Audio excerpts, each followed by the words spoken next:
ይኸውላችሁ ቁም ልንለው ይገባል። ልጅ ቁም ማለት ምን ማለት እንደሆነ ላስረዳችሁ።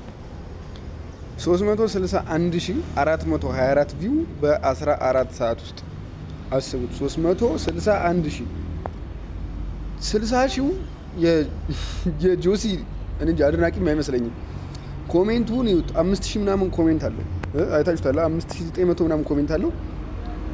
አብዛኛውን ኮሜንት የሚለው አዶናይ ብላችሁ የመጣችሁ ከአዶናይ ከቲክቶክ ወጣችሁ ዩቲዩብ ላይ የመጣችሁ አዶናይ በዚህ ገብቶ አዶናይ አሁን የላውራ ሳይሆን የመጣሁት ቆይላስ ይሁት ይሄንን ፊልም ፋስት ኤንድ ፊውሪየስ አዶናይ ማለት በኢትዮጵያ ውስጥ 4 ሚሊዮን ተከታይ ያለው ሰው ነው አይደል? በኢንስታግራም ከ600 ሚሊዮን በላይ ተከታይ ያለው ሮላንዶ ደግሞ ፋስት ኤንድ ፊውሪየስ ላይ ሲገባ ምን ያህል ሰው ፋስት ኤንድ ፊውሪየስን ገብቶ እንደሚያው አስቡት። አንዳንዴ ተጽዕኖ የሚፈጥርን ሰው ወደ ራስ ሳብ ማድረግ የሚገርም ነገር በጣም የሚገርም ማለት ነው። እና ኮፒ ሊንክ ሼር ላይክ እንዳይረሳ